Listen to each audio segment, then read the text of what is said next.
రంగారెడ్డి జిల్లా కోకాపేటలో కురుము వసతి గృహాన్ని సీఎం రేవంత్ రెడ్డి ప్రారంభిస్తున్నారు. లైవ్ లో చూద్దాం.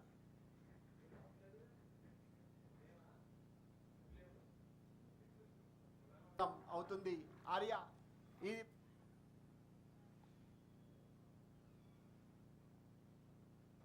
రాష్ట్రంలో ఉన్నటువంటి అన్ని గురుకులాలకు కామన్ డైట్ మెను ఈరోజు ప్రారంభోత్సవం కాబోతోంది. దానికి వేదికగా చిలుకూరు గురుకులం అవుతుంది. ఆర్య ఇది మా విద్యార్థులు, మా తల్లిదండ్రులు, మా యొక్క అధ్యాపక బృందం అందరం కూడా చేసుకున్నటువంటి అదృష్టంగా భావిస్తూ ఈరోజు మా పాఠశాల నుండి ప్రతి పాఠశాలకు కూడా కామన్ డైట్ మెను వెళ్తోంది అని తెలియజేసుకుంటున్నాం. మీకు స్థాయి కూడా అందుకోగలరు అన్న సుస్థిర సంకల్పమే, మాన్య ముఖ్యమంత్రి గారి సుస్థిర సంకల్పమే ఈ రోజులు విద్యార్థుల కొరకు పెంచబడిన భోజన ఛార్జీల విడుదల.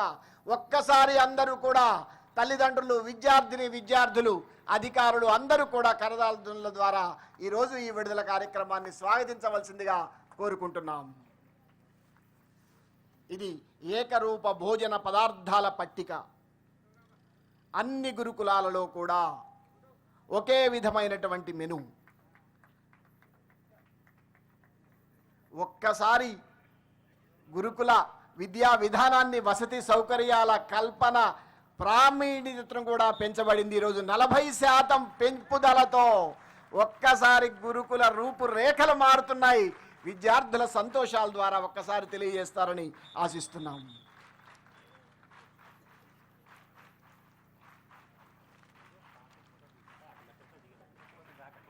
ఇప్పుడు తబలా మృదంగ విన్యాసం ద్వారా తమ ప్రతిభను ప్రదర్శించినటువంటి విద్యార్థులు వారు మాన్య ముఖ్యమంత్రి గారి సమక్షంలో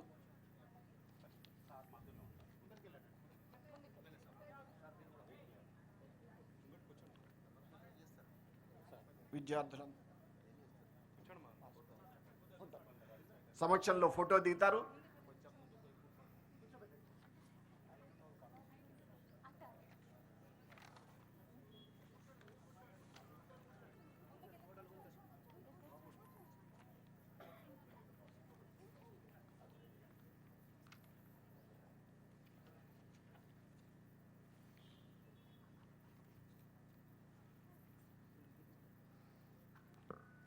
మా విద్యార్థులు విద్యతో పాటు ఈ మృదంగ విన్యాసాన్ని కూడా రాష్ట్ర స్థాయిలో అనేక ప్రదర్శనలు చేస్తారని ముఖ్యమంత్రి గారి ఆశీస్సులు మా విద్యార్థులపై ఎల్లవేళలా ఉండాలని కోరుకుంటూ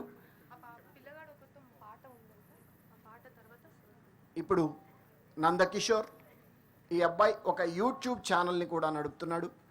గురుకుల పాఠశాలలో 9వ తరగతి చదువుతున్నాడు నందకిషోర్. అతడు తన గాన విన్యాసం ద్వారా సభికులను అలరిస్తాడు.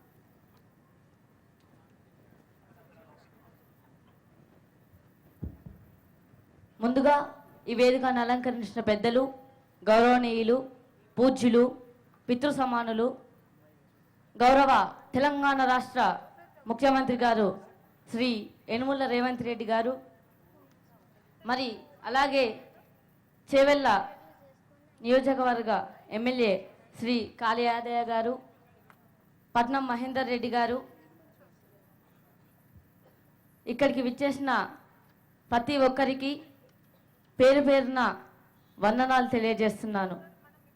అట్టడుగు వర్గాల ఆశాజ్యోతి, ప్రపంచ మేధావి, భారత రాజ్యాంగ నిర్మాత, ఆర్థికవేత్త, సంఘ సంస్కర్త, రాజకీయ నాయకుడు, అసమానతలపై తిరుగుబాటు జెండా ఎత్తిన విప్లవ యోధుడు డాక్టర్ బాబాసాహెబ్ అంబేద్కర్ గారు. మరి మిత్రులారా, ఆనాడు అంబేద్కర్ గారు అన్నారు, చదువుకుంటే జ్ఞానం వస్తుందన్నాడు, చదువుకుంటే ధైర్యం వస్తుందన్నాడు, చదువుకుంటే మన దేశ దశ దిశను మార్చొచ్చన్నాడు, చదువుకుంటే ఈ రాజ్యాన్నే ఏలొచ్చన్నాడు.